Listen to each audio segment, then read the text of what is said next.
Hey friends, welcome back to Homestead on a Prayer. In case you're new here, my name is Jennifer, and today we are going to talk about spring and we are going to talk about gardening. Now, as you can see outside behind me, it's kind of a gray, dreary, depressing day out. It's a little bit cold today. I mean, it is January, so this is about what we expect here in Connecticut this time of year. We actually don't have any snow, which is a little unusual for us this time of year, but it's been a little bit warmer than usual, so I'll take that warmth. Anyway, now is the time of year when a lot of people start thinking about garden planting. I know I start thinking about garden planting pretty much as soon as my previous garden kind of dies with the first frost. I'm already thinking about the next one. But now is the time to really get serious about garden planting. And if you start looking into it, you'll find so many great resources out there. In fact, there's so many great resources that sometimes it can kind of feel overwhelming, especially if you're a new gardener and you don't really know where to start. Today we're basically going to talk about the 7 types of vegetables that I would recommend growing for the beginning gardener. Now I'm going to give you my basic list. I've chosen 7 vegetables based on how easy they are to grow, how reliable they are, what kind of yield you can expect, and how much money you're likely to save from growing these specific plants. But obviously each person's list is going to be a little bit different. Your list might vary a little bit based on your growing conditions. If you live somewhere in the south, your list might look a little bit different than mine. If you live somewhere really far north, your list might also be a little bit different from mine because you'll have different plants that will do better in your area. So to kind of fine tune this list a little bit, the best thing to do is to talk to some local gardeners in your area. Maybe I'm just going to give some broad plant categories, but you might be able to get specific recommendations about specific varieties that will do well in your area from somebody who has a lot of experience growing in your area. Another thing that might change this list a little bit for you is just based on what you like to eat. Now, I'm going to include some plants on this list, but if you or your family don't enjoy eating those plants, then don't grow them.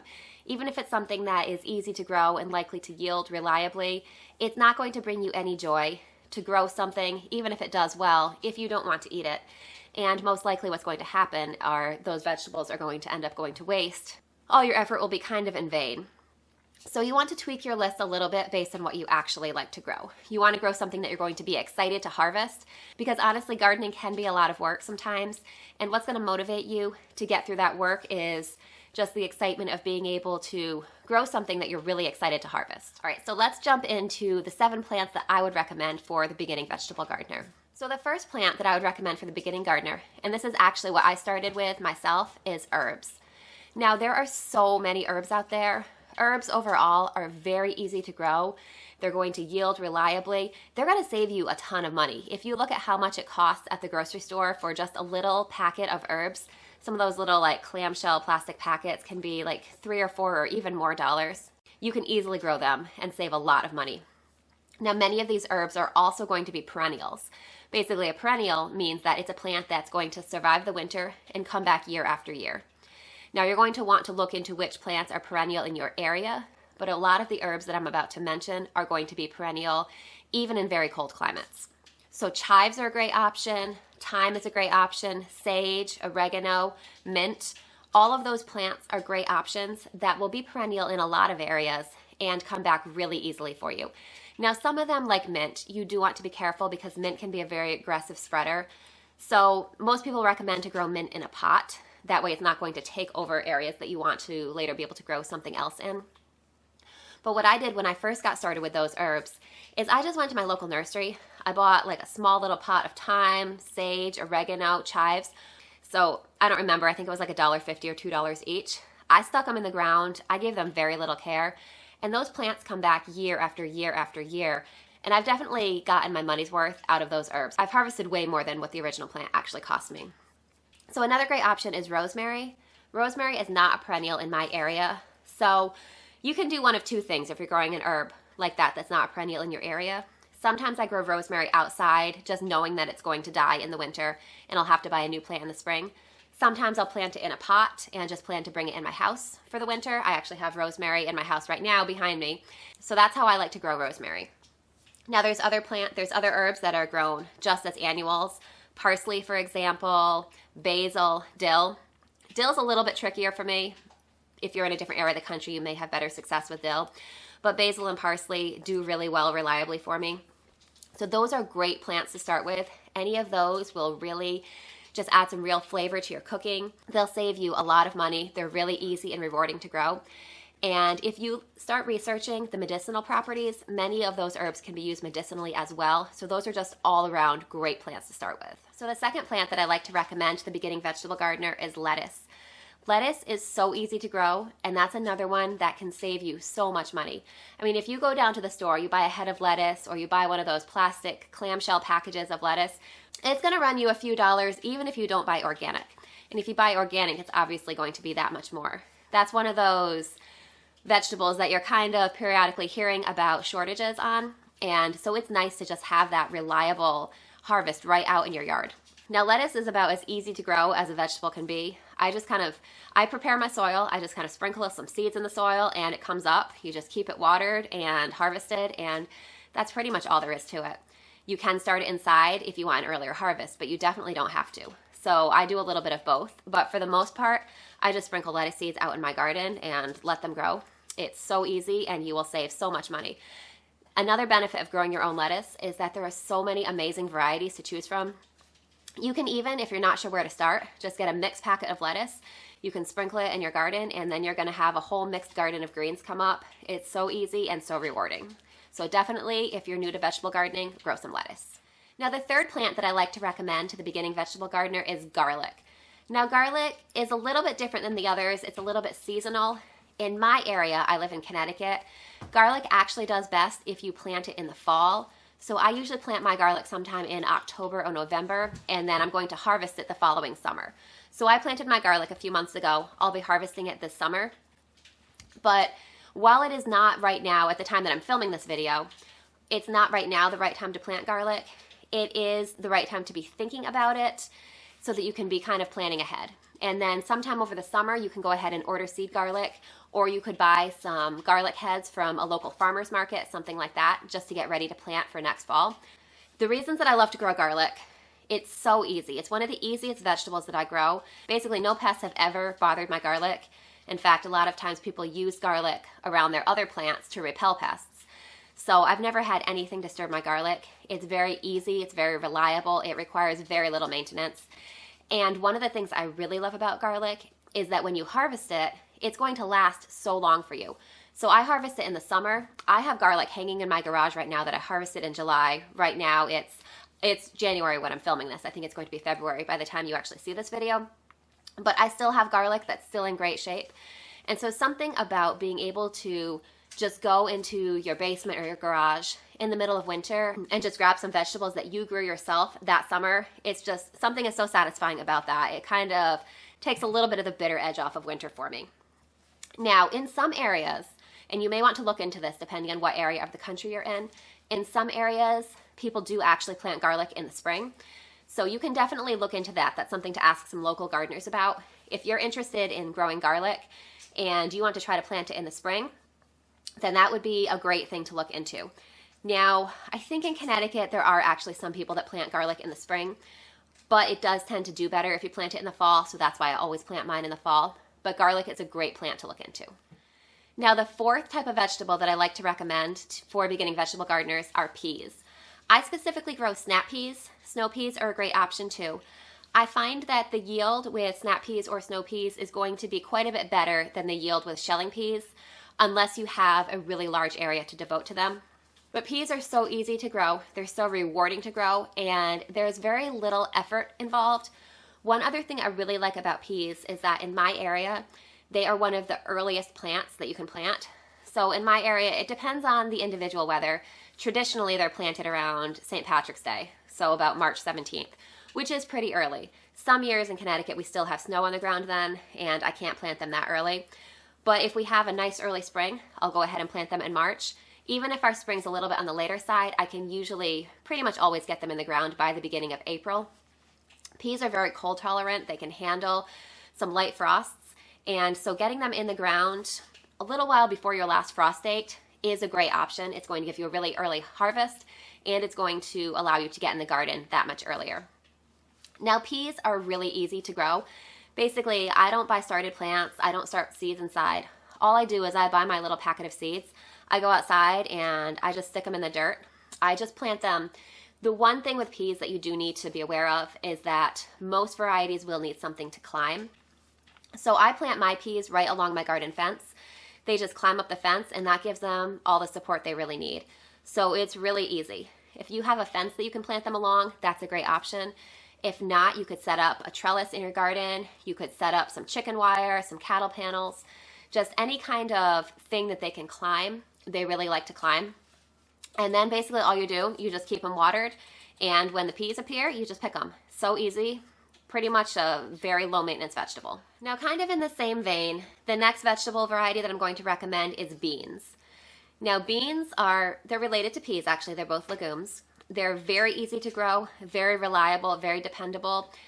Kind of no matter what happens in the rest of my garden, I can pretty much always depend on my beans to give me a reliable harvest. Now, one thing you want to know if you're looking into planting beans is that beans will come in two types. You can find bush beans and you can find pole beans. I plant a variety of both. You may look into them and decide to plant one over the other. The main difference is that pole beans need something to climb on. Bush beans will grow much shorter. They take up much less space. They're a little easier just because they don't need something to climb on, but you will get a smaller yield from bush beans. You will also get an earlier yield, which is one of the reasons that I plant both. For the most part, I prefer pole beans just because I find that the yield is better. I think the flavor is a little bit better, but there are plenty of people out there that prefer bush beans as well, so that's entirely personal preference. Pole beans are a little bit easier to harvest because they're going to be growing upright. So for the most part, you can harvest them standing up as opposed to having to bend over to harvest the bush beans. So as I said, I do a little bit of both. I prefer pole beans overall. Either one's very easy though. If you are doing pole beans, you have a couple options for support. I, for the most part, grow mine on arched trellises, which are basically cattle panels that I bent across the walkways of my garden. So that's a great option. They'll make a beautiful tunnel if you do that. You could also make a teepee out of bamboo stakes. That's another great option as well. If you have a fence, you could plant pole beans along the fence, although they do grow a little bit taller than peas. So you'll need a little bit taller of a fence. Probably about a 6 or 7 foot fence would be ideal, maybe even a little bit taller depending on the variety that you're growing. But my pole beans have always grown really reliably for me, and beans come in so many different varieties as well. So if you like to grow a variety of vegetables, then grab a couple kinds of beans and you just stick them in the ground, similar to how you plant peas. You don't have to start them inside, you don't have to buy started plants, nothing like that. You just choose your spot where they're going to grow, stick the seed in the ground, water them, and then they grow for you. Super easy. Now the next plant I'm going to recommend is the cherry tomato. Now I'm choosing cherry tomatoes specifically because they're a little bit easier to grow than large slicer tomatoes. They're a little bit more dependable. They tend to yield a little bit earlier. They're just overall slightly easier than large slicer tomatoes. Now that being said, if you like to grow large slicer tomatoes, if that's what you really eat, if you don't eat a lot of cherry tomatoes, then go ahead and give a large tomato a try. As I said, I just find that the cherry tomatoes are a little bit easier. So now tomato plants can be a little bit trickier because the seeds have to be started inside ahead of time. So if this is your first year gardening and that's something that's intimidating to you, go ahead and just buy some transplants from the local nursery. That's a great way to get started, and you can really learn how to take care of a tomato plant just by buying a couple transplants. If you want to go ahead and start from seed, that's really not that hard either. I will be doing some videos later in the season. It's a little early for me right now to start tomato seeds, but when the time comes for me to start tomato seeds, I'll be doing that as well. So if you're interested, definitely come check back and join me for that process, and I'll walk you through all of that. But either way, cherry tomatoes are a great plant. Another reason I like cherry tomatoes, especially if you have kids, and this applies to snap peas especially too. Kids love to go out there and pick the tomatoes. They're just a really nice, delicious snack for them, and that's a great way to help get your kids into gardening too. Now the final plant that I'm going to recommend today and talk about today is cucumbers. Now cucumbers are a beautiful and delicious summer fruit. Now, similar to beans, cucumbers come in two types. You can get a bush cucumber plant, which theoretically doesn't really need to climb. It may sprawl a little bit, but you won't need to provide as much support for it. Then there are vining cucumbers, which, in my experience, the majority of cucumbers that you'll find are vining cucumbers, and they do like to climb. So I grow those on my arch trellises, similar to my beans. I've also planted some along a chain link fence before. They do really well like that as well. You just do want to make sure if you have one of the climbing or vining varieties of cucumbers that you give them something to climb, because if you just let them sprawl along the ground, you can grow them that way if you want to, but they'll take up a lot more space and be more disease prone. Your cucumber fruits themselves are less likely to be straight. They might be kind of curled or blemished. So for the most part, if you're growing a climbing variety of cucumber, you just want to make sure to give it something to climb. Now overall, I do prefer the climbing varieties. You can grow the bush varieties as well. They tend to not yield quite as much, and I like the selection of actual cucumbers that you can get with the climbing varieties. But again, that's all personal preference. If you'd rather get a bush cucumber that takes up a little bit less space, go for it. That's a great option too. Now, as I said, those are the 7 vegetables that I would recommend. But if there's something else that you really have your heart set on and you really want to try it, then go ahead and try it. Because what's really going to make you successful is just growing something that you're passionate about, something that you really enjoy and that you're motivated to make succeed.